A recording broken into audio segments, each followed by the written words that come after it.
All right, we're here. It's the Robert Kelly Show on Louis J. Gomez's OnlyFans, onlyfans.com/Louis J. Gomez. Bobby, it's your show. What do you want to do? I want to get 20 minutes away from the wife and kids.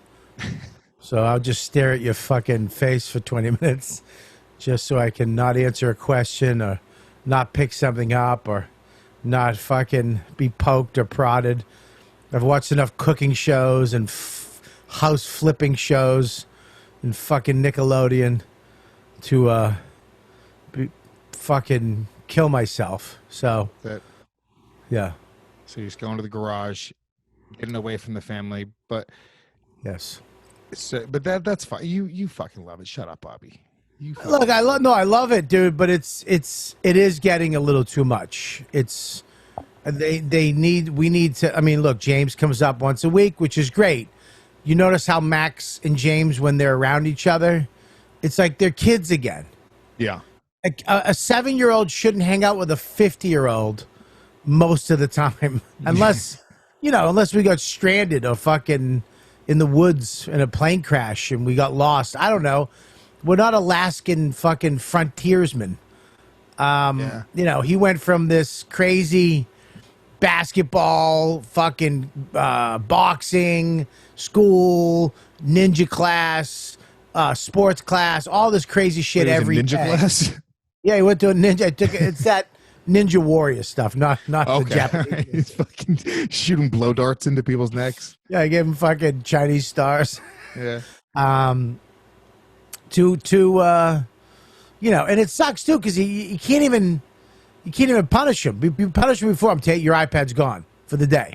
Yeah. Now iPad's gone for the day. That means I'm playing fucking Monopoly for 6 hours or Uno. Literally punishing yourself. Yeah. Yes. Yeah. Yes. Yeah. It's a weird thing, man, because we both have only kids, and I think that side of it makes him grow up really fast. I was thinking this the other day. I regret not giving him a sibling his own age, because at this point it's too late. But having a fucking another kid, it's just now it just sucks. They can't even distract each other at this point. Yeah, but it wasn't bad when there was school, when there was camp, when there was playgrounds, I drove by the playground today. It looked like a fucking murder scene. It looked like somebody went down to the fucking playground with an AK and took out 38 kids. There was just yellow tape around all the shit. It's crazy, and I'm trying to teach him how to ride a bike, which is fucking terrible. Yeah, he keeps falling. He just wants to jump on his scooter. He wants his training wheels back. I'm like, I just want to watch you ride a bike. It's just what's that? I want to watch you ride a bike. Why? It's so funny. I got my bike. I bought this fucking insane bike off this guy off of Instagram. I found this guy, right? And it's a great bike. Black. You saw it. It's a nice bike. Yeah. And the first time we took it out as a family down the path, he had his training wheels on back then last year. Fucking 10 minutes into the bike, pop. Don and Max ducked like there was assassination. They just went like, what the fuck? Like somebody was shooting at us. It was my back tire just blew out. Yeah. And I had to walk back. It was fucking sad. But that was 40 pounds ago. Yeah. Not to say that I've lost a lot. I still have a whole 7-year-old to lose. Yeah. But You're looking good, Bob. You're looking good. You're definitely in a better place, because I'm seeing you a lot now. Because that's actually the positive side of this whole fucking Corona shit is the fact that our kids get to play together more. I'm coming up to your place to hang out. Literally like once a week they've been hanging out, which is awesome. They fucking love each other. So it sort of forces you to do those things, but also forces you to sort of fucking look in the mirror. And some people get fat and you turn into pieces of shit during this. And some people get motivated, and you got really motivated. I think it was actually good in a weird way for your psyche to sort of look at, to really be focused on your life, what's going on in your home. Not going on the road. The road is hard, dude. To go on the road and to fucking constantly be trying to eat healthy and to restrict your diet, it's a pain in the ass. So for some people like you, I think it was actually a really good thing, because you look great. Thanks, buddy. Yeah, I mean, I got a long way to go, but I actually did it before this thing happened with COVID. The hard part was when COVID hit, everybody was like, dude, you still going to do the diet? Because it's like, well, dude, you're staying home, you should... it's like, yeah, I'm going to fucking, of course I have to do it. That was hard. at the beginning to stay on the diet. And, you know, I mean, I miss being on the road, too. I mean, I don't get any more blowjobs. You know, no more. Can't cheat on the wife when you're at home. Can't. You know, she's never listening to this OnlyFans. She doesn't listen to my fucking. She doesn't know. I can literally call her a cunt and cheat on her live on YKWd. Literally get head from 5, and she would never know about it. By the way, you notice that's a new thing that comics are getting called out for. They're like, people are being like, he cheats on his wife. You'd be like, what? That's a problem now? Yeah. That's. I wrote a book on it. I don't give a fuck. I wrote a book. Yeah. Well, that's why you're never going to get in trouble for that type of shit, because you own it. It's the guys who are pretending to be fucking nice guys, the guys who are pretending to be the fucking holier than thou. Those are the guys that are getting fucked. You know, there's a great compilation of all those LA guys with the Dalia thing where they put together the reactions of all the LA guys, and it's just like back to back. It's like, I had no idea. It's like, I had no idea. I had no idea. Then the next one, it's like fucking, you know, it's like, I am appalled. It is abhorrent behavior. And they're all saying the same shit. Like they all have the same fucking PR agent. Well, yeah. I mean, look, we've all been, I mean, dude, we've been fucking ourselves out of the industry since we started doing comedy. Yeah. Especially podcasting. I mean, YKWd and New York comics are, I think, you know, we don't care. We're just about stand-up. But then they dangle that shit in front of us, you know, a sitcom or famous or touring. And once you get that big and you have the world looking at you, I understand. I get it. But what does Stevie Ray Vaughan say? What, befront me? Is that what he said? I don't even know what he said in that song. Don't befront me. I have no idea. But I don't really blame them for doing what they're doing. Look, dude, if I had a bus or a plane and I was touring the country and I had 15 million in the bank, Hollywood Bob, you'd meet Hollywood Bob. Hollywood Bob. That's a big difference. So I wouldn't care if I had 15 million in the bank. Yeah. If I was Dalia, I would have apologized in blackface while I made out with 2 17-year-old girls, one on each arm. That's where he's got $16 million in the bank. I would have went to the fucking Philippines and I would have met with 14-year-old boys. I would have opened up the Chris D'Elia Comedy Club in the Philippines. Yeah, you have to be shirtless if you're over 40. Shirtless 40-year-old men. That I would just, if I had like fuck you money, and I would just go like, all right, you got me. That's really like, I don't know. I think it's the guys that are coming up. It's a weird thing. It almost balances itself out because the guys that are coming up, they don't really want to go after. And then when they get big enough, it doesn't really matter. Do you know how sad it is that we don't care about getting big? We don't care at all about becoming famous. We're just like, yeah, fuck that. Like we're just struggling. We'd rather struggle our whole careers and just claw and scrape at this than to just go, no, I love everybody, man. No, everybody. I mean, and we've never done that. You have to do that from the beginning, though. Right. That's the point, Bobby. Yeah. You have been going on O&A for years. I mean, think about that, dude. The shit you guys would say on O&A, it's crazy. The fact that it's nuts. I mean, it's fucking some of the funniest shit ever, but like really rancid shit. And then it was also kind of interesting because once they went over to Sirius XM, it like got really crazy. You could really say whatever the fuck you wanted. At least back when it was fucking FM radio, you had to sort of censor yourself and be creative with it. And like, it was bad. But it's like, you had to be good the whole time. And it's too late for guys like me and you. It's just too late. And the problem is it's too late for everybody. It's too late for all these guys. So you can't sit here and try to play this fucking game. Everyone's deleting their podcasts, trying to hide the archives, trying to hide who they are. You're like, guys, just relax. Go, yeah, I'm a piece of shit. Just say I'm a piece of shit, and the crowd will move on to the next guy. That's what happened with Joey Diaz. Yeah. I mean, look. Yeah, they'll just stop playing with us and we'll just go play with ourselves again. It's almost like, you know, we're just going to have to do our own thing. Just keep doing our own thing, and we're stand-up comics and that's it. Whatever else, podcasters, whatever comes out of that comes out of it. I mean, look, dude, you know me and you have been doing podcasting since its inception because we love doing it. We don't, it's not because, you know, we were never really looking. There was no money in it until like a few years ago. Yeah, we were fucking just doing it to do it. You would, I mean, I was doing it in my shit kitchen in Hell's Kitchen. You were doing it in your garbage apartment down the street on a handheld. We just did it because we love the podcast and we love doing it. But, you know, that's all we're going to, I mean, you just got to accept that and move the fuck on. And if you get something, if you book something, right? Chances are you're going to be fucking canceled. Chances are you're going to get a you're going to get a call. Chances are. I mean, they will just take you out. And I wonder, man. I really wonder. You know, you said something that there's a guy who pretended to be, just changed his screen, his whatever the fuck they call it. Yeah. Okay, and he became a Black Lives Matter guy. He's a white guy, but he changed it to a black guy. I don't know that he's a white guy. I just know that it was like a fucking troll that like 2 weeks ago was tweeting that fucking Brendan Schaub sucks cock, and now it's a Black Lives Matter profile, and he was like pretending to be a Me Too bitch, and they were like, "Yeah, get him, you go, girl." I'm wondering I kind of would love to investigate it to see if there's certain bitter comics that are taking people out. You know what I mean? Like becoming fucking like there's too much inside information going down, dude. Oh yeah. There's weird shit happening.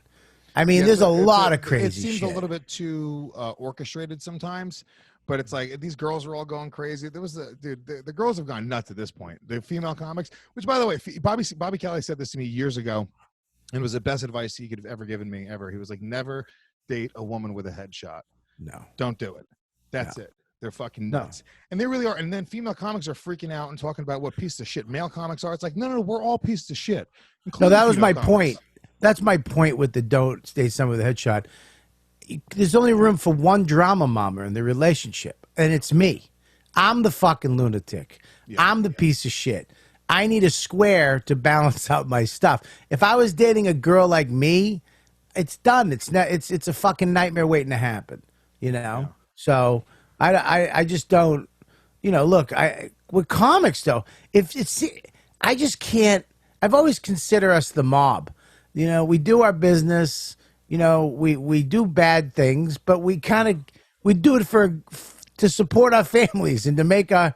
You know what I mean? We tell people fucked up shit about our lives. We reveal all this shit. We open up 100% on stage about everything, about our fears, our hopes, our dreams, our failures. And what you're talking, it's interesting you're saying this, because what they're doing when they sort of change this fucking whole left mob who wants to not only change the actions of comedians, fine, make it a safer space for people. Obviously, you don't want anyone to be hurt at a fucking comedy club. When you're changing the way we talk about shit and the way we joke about it, and you want to have us speak in a very funny, big, crazy, hilarious way, and they want to sort of change that, and they want to make everyone overthink about what they're saying, the way they're presenting it, what type of microaggression is hurting whose feelings, and that in itself, in my opinion, kills the core of comedy. You have to take those chances, and you got to find that dark dirtiness and figure out what's funny about it, and in order to do that, you got to fucking offend a couple sensitive cunts in the audience. Dude, it's religion.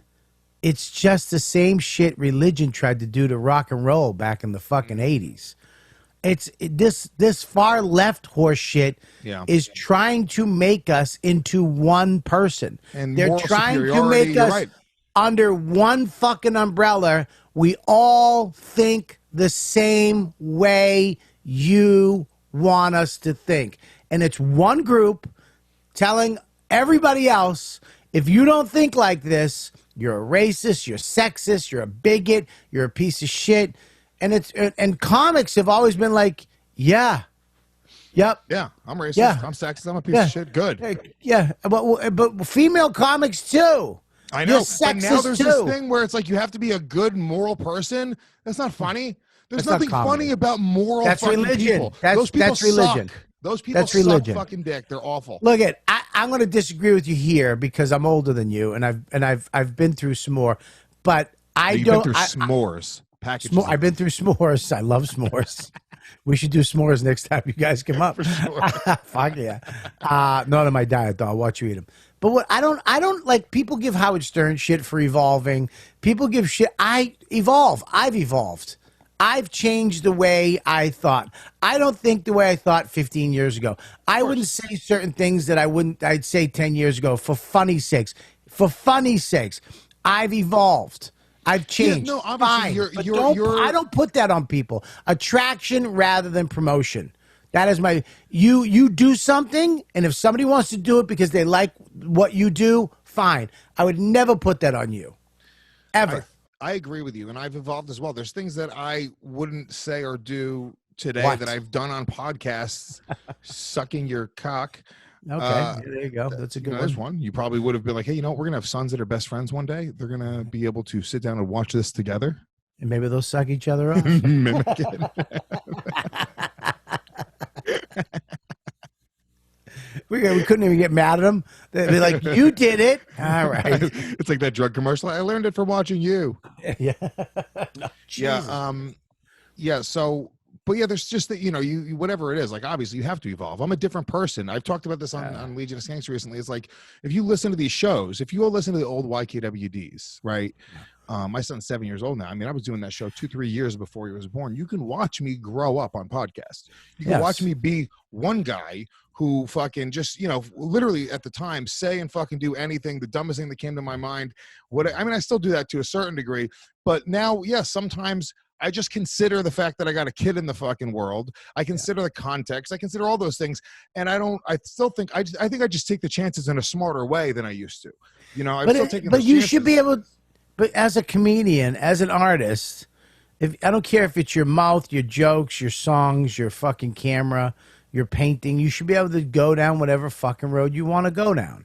If you're doing it for the sake of your art, if you're doing it for the sake of funny, and for somehow to come in and tell us that we all have to be the same comedian under the same regulations is nuts. They're trying to make it fucking easier for unfunny people.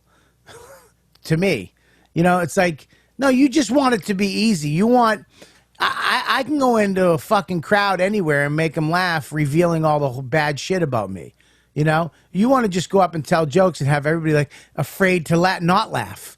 You're not changing anybody. What you're doing is you're pushing sort of the darkness that people have. You're pushing it sort of down inside of them, right? So this is going to sound very hack, but it's true. Comedy for many comedians, including somebody like myself, and I know somebody like Bobby, is very therapeutic. I didn't speak to a therapist about my mother's death or my father's death or any of these things before I started talking about it on stage. It was a way that I got to sort of like get it out, in all honesty, in my opinion, in a really interesting, unique way. I'm trying to find something funny about these things that have affected me in a very, very negative way.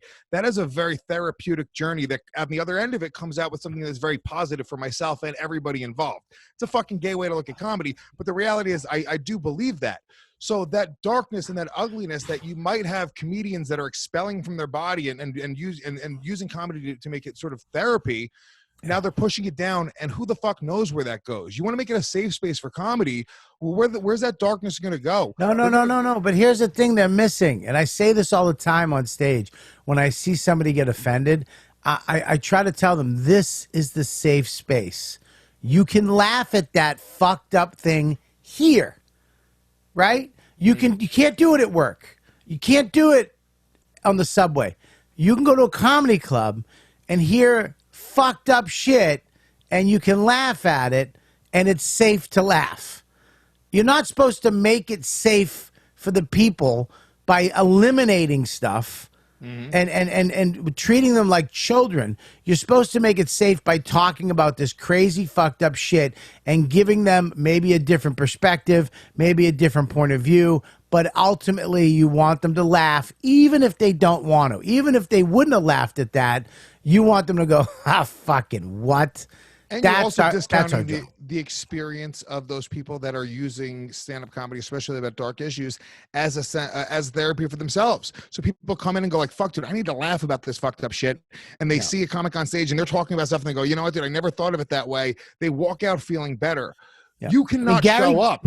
Gary Gulman. But let me just put this thought. You cannot show up to that comedy show. That person's using that to make themselves fucking feel better. And maybe it's the only thing they fucking got. You know how many times I hear that? People send me an email being like, hey, dude, your podcast, your comedy, it's literally gotten me through my parents' death or, something really traumatic in my life. they use it, you can fucking opt out. They don't really have a lot of other things to opt into. They don't want to watch your fucking faggotry. Sorry. But they can. It's funny too. Like Gary Gulman did a whole special. He literally left the business, dealt with his depression, a debilitating depression, and then came back a year and a half later with a special about his fucking 2-year spiral into hell, where he went to shock treatment. One of my friends, one of the fucking greatest joke writers in the business, his last special before that was hilarious. His one before that was well known, was and left comedy, took care of himself, and then came back and wrote an hour on that. That's what comedy is. That's being able to say, I want to write something on this. Colin Quinn chose to write shit on the Constitution. Who the fuck would think of that? And make it funny and break it down and see the hypocrisy and shit. And you know, it doesn't make sense to me that if you look very carefully at what they're trying to do by canceling people, people are afraid to say shit. People are afraid to talk. Comics are afraid to say certain things on stage, and that's cancel culture at work. When it's not even that like people are being canceled. It's the fact that comics are afraid to talk about certain things, have certain opinions, voice those. But here's opinions. The thing. Let me finish this. Is that the crowd? The people that are canceling aren't even in the crowds. They're not even there. But the people, you understand, when if you put it into people's heads, oh, that's bad or that's offensive, even if they're not offended by it, when they hear it, they're going to go, oh. And they don't even know why. We used to do that all the time. We did it with Voss last year. He was following Nikki Glazer. Nikki's on stage talking about sucking, swallowing cum, and fucking as a feeding tube. Killing, murdering. Okay, murdering. Just sucking cock jokes, right? Killing. Voss goes up after him. Me and Keith stood on either side of the room and just went, oh, no. Oh. Within 5 minutes, the whole crowd hated him. Within 10 minutes, people were like looking at the management going, what's going on? And he wasn't even as dirty as Nikki. Like his shit was not even, we made them feel just by going, oh, just by them hearing that, we're cattle. We're fucking cattle. Yeah, it's laugh tracks or fucking, it's why they used to do this in TV shows and sitcoms all throughout the 60s, 70s, and 80s. It's because the audience didn't know whether they should laugh, whether they should awe, whether they should start clapping. They put that as a cue. So do the Impractical Jokers. You think the Impractical Jokers are that funny? I love Sal to death, but it's not. They laugh at each other and then they go, oh, I should laugh too. Everyone just sits around the country laughing at people laughing. It's sort of crazy if you really think about it. Impractical Jokers is funny. Look, it's Bobby trying to get a spot on the show. I don't know what you're talking about. They're pretty. No, I'm not trying to get a spot on the show, but I've laughed at that crazy shit. No, so have I. My kid fucking loves it, but I'm telling you right now, it's a big part of it is fucking they're having such a fun time. It's contagious. Yeah, it's, and I'm not saying that people are stupid. I'm just saying we're cattle. We kind of need a little. We need a little. Hey, is this what we laugh at? And they're subtly, I mean, you got to look at it. They're telling us what's right, what's wrong, and they're trying to corral us to become this country. Our whole fucking country was founded on be who the fuck you are. Say what you want. Yeah, individualism. Individualism. And that's what fucking is, that's what we're all about. And they're slowly saying, yes, they don't even, the American flag. If you like the American flag, you're a fucking piece of shit. That's crazy. Yep. If you like the cops, you're racist. Yep. I mean, it's like, are you guys fucking nuts? And it's so subtle. People are like falling victim to that. I had somebody send me something to defund the fucking police in New York, and they were like, "Did you sign it?" I go, "No." I go, "Did you read it?" And they were like, no.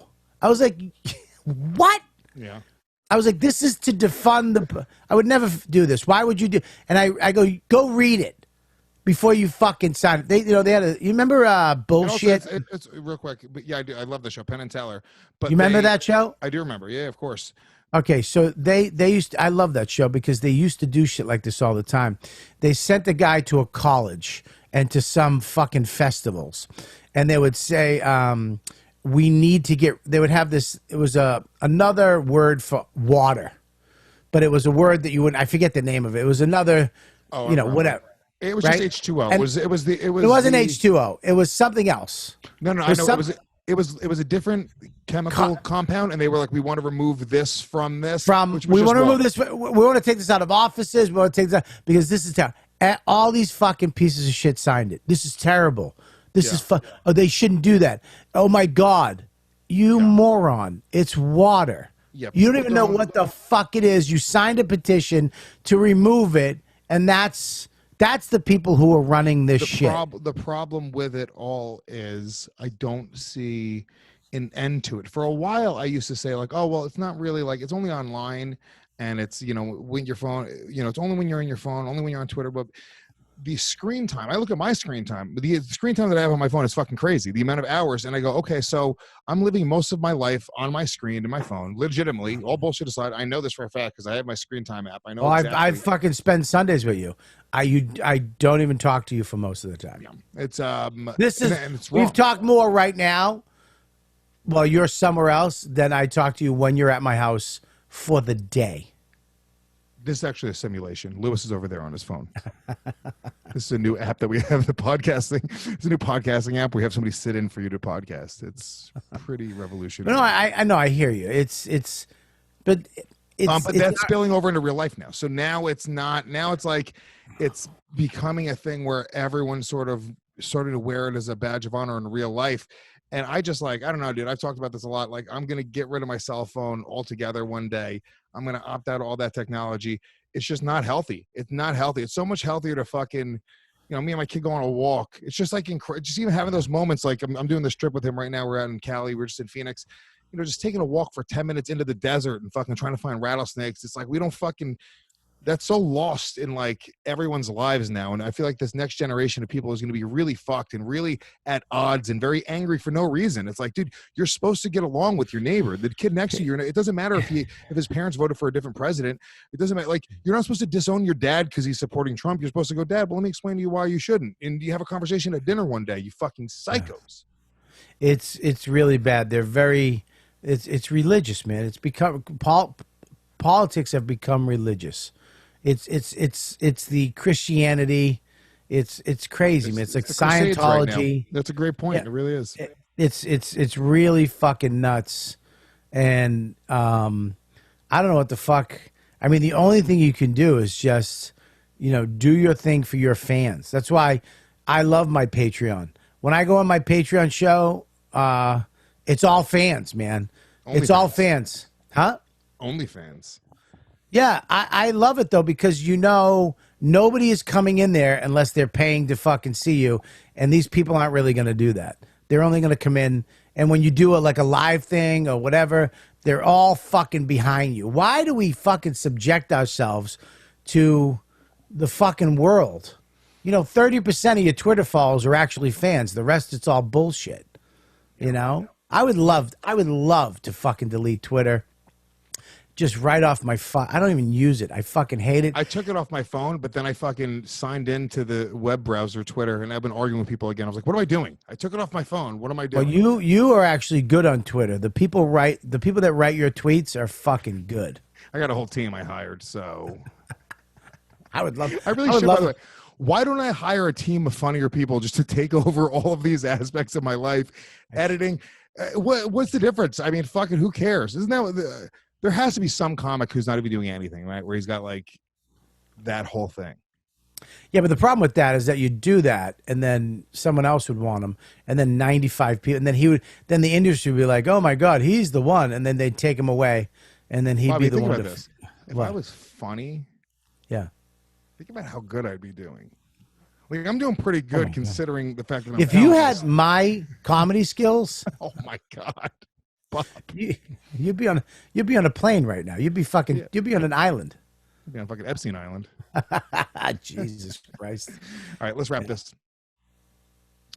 That's the Robert Kelly show on Louis J. Gomez OnlyFans. Is that how, are you going to wrap it like the way you hang up a phone? Well, that was it. We're going to wrap it. You said you got to go at 2:30. I do. It's 2:33. He left. I hate him.